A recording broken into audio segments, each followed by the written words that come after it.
bakteri yang lazim ditransplantasikan pada tanaman melalui rekayasa genetika agar tanaman terbebas dari serangan hama dan penyakit, itu termasuk jenis bakteri apa?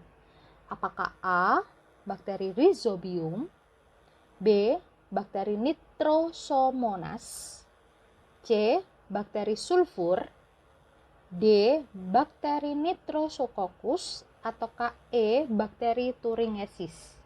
Nah, untuk mengetahui gen bakteri yang lazim ditransplantasikan, utamanya supaya tanaman bisa bebas dari serangan hama, terlebih dahulu kita harus tahu fungsi-fungsi bakteri tersebut. Nah, yang pertama saya akan bahas tentang bakteri Rhizobium.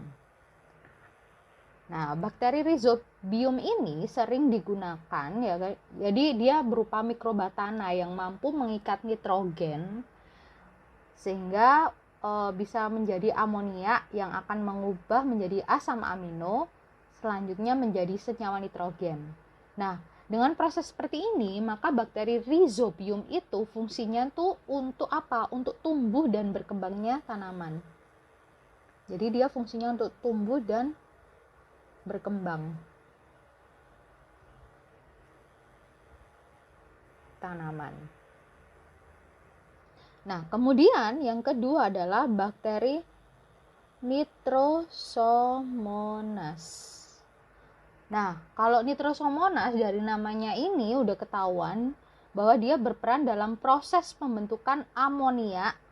Jadi fungsinya dia tuh membentuk amonia menjadi nitrit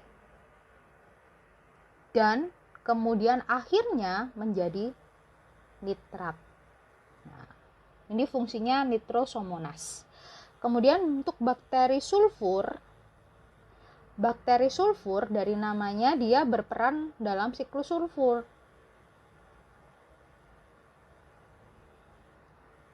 Nah, yang D bakteri Nitrosococcus. Nah, dia adalah bakteri yang berperan dalam proses pembentukan amonia.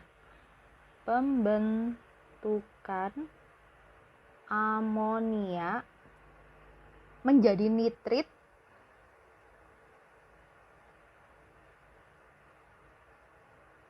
kemudian menjadi nitrat. Dia hampir sama dengan Nitrosomonas ya. Yang terakhir, yakni bakteri Thuringiensis. Apa fungsinya? Nah, bakteri Thuringiensis asal kalian tahu, kita itu bisa menemukan pada air cucian beras yang biasanya digunakan untuk pengendalian hama. Dari sini, maka bisa disimpulkan bahwasanya gen bakteri yang bisa digunakan untuk transplantasi tanaman melalui rekayasa genetika yang fungsi utamanya adalah supaya tanaman terbebas dari hama dan serangan penyakit, itu adalah bakteri Thuringiensis. Jadi jawabannya adalah